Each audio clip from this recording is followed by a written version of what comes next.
శుక్లాంబరధరం విష్ణుం శశివర్ణం చతుర్భుజం ప్రసన్నవదనం ధ్యాయేత్ సర్వ విఘ్నోపశాంతయే. ఓం శ్రీ గురుభ్యో నమః. నమస్తే అండి, నేను మీ రామకృష్ణ ఖాన్, ఆస్ట్రో న్యూమరాలజిస్ట్ని. ఈ వీడియోలో నేను మీకు తెలియజేసే విషయం ఏంటంటే, చీకట్లో కమ్ముకున్నటువంటి రాశులు నేటి నుండి వెలుగులు చూడబోతున్నాయి. అవునండి, అంటే ఒక విధంగా చెప్పాలంటే అదృష్టం మిమ్మల్ని వరించబోతుంది. అదృష్టం అనేది మిమ్మల్ని ఒక మంచి స్థాయికి తీసుకెళ్ళబోతుంది. నేను పదే పదే ప్రతి ఒక్కరికి చెప్తున్నాను, అందరూ హార్డ్ వర్క్ చేస్తున్నారు, ఒక్కసారి లక్ను కూడా ఒకసారి ఒక వైపు చూడరాదండి అంటుంటాను. ఇప్పుడు నా దగ్గరకు వచ్చిన వాళ్ళలో ఏం చెప్తున్నారంటే, సార్ నేను ఇంకో నా ఫ్రెండు ఇద్దరం ఒకే కాలేజీలో ఒకే స్కూల్లో చదువుకున్నాం, ఇద్దరం పోటీపడి చదివే వాళ్ళం. ఇద్దరిలో మా ఫ్రెండును లక్కు వరించింది, వాడికి ఉద్యోగం వచ్చింది, డ్రగ్ ఇన్స్పెక్టర్గా వాడికి జాబ్ వచ్చింది, డిఐగా వాడికి జాబ్ వచ్చింది. నేను ఇప్పటి వరకు ఒక మెడికల్ ఏజెన్సీ పెట్టుకొని రన్ చేస్తున్నా. వాడి పిల్లలను బాగా చదివించి వాళ్ళ పిల్లలు కూడా ప్రయోజకులై వాళ్ళు బాగా ఒక మంచి పొజిషన్కు వాళ్ళు ఎదిగారు, కోర్టు సంపాదించుకున్నారు, వాళ్ళ పిల్లలు ఎదిగి అదే మెడికల్ మన దీన్ని డీలర్షిప్ తీసుకొని డిస్ట్రిబ్యూషన్ తీసుకొని నా పిల్లల్ని చదివించలేక ఆ బిజినెస్ నడవలేక రూపాల అప్పులు చేసి నేను బతుకుతున్నాను. చదువు నాకు ఈ విధంగా తీసుకొచ్చి పెట్టింది, వాడికి లక్, వాడికి అదృష్టం జస్ట్ ఒక్క మార్కులో మిస్ అయింది సార్ నాకు జాబ్ అన్నాడు.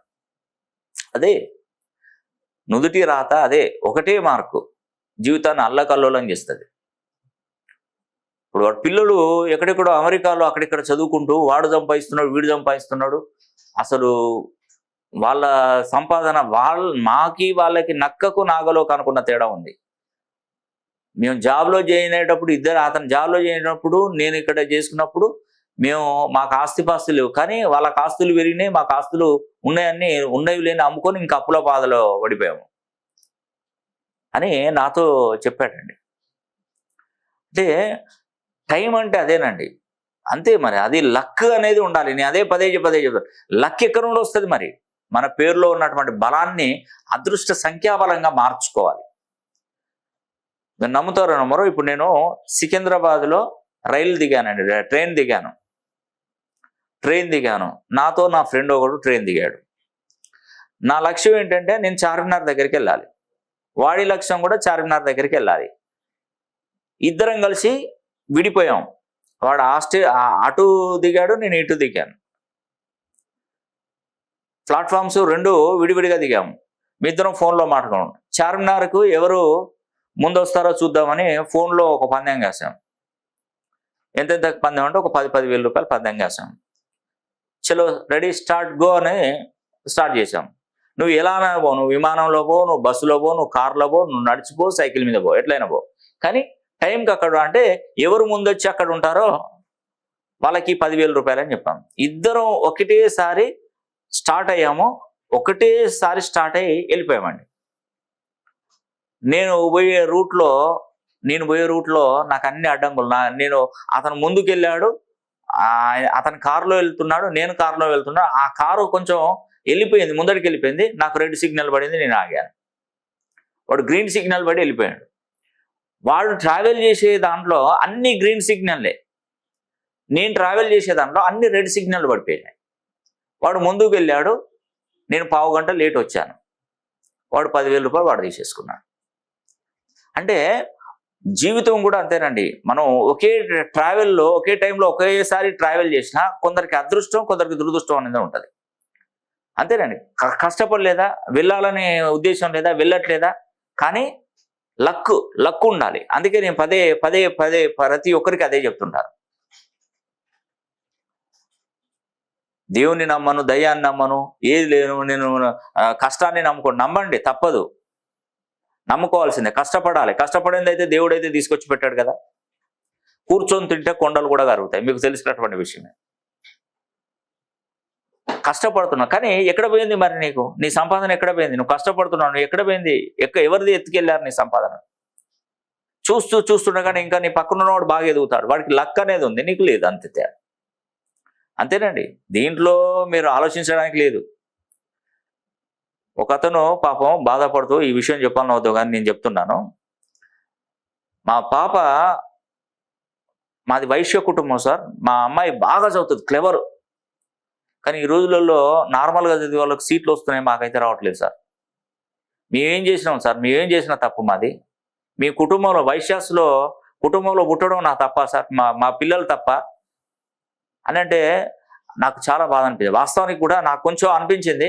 సరే, నేను ఒకటే చెప్పాను వాళ్ళకి, మీ అమ్మాయి అదృష్టవంతురాలు, నువ్వు ఆ మాట నీ నోట్లో రాకూడదు, తప్పు ఈ కుటుంబంలో కూడా ఆ నోట్లో రాకూడదు.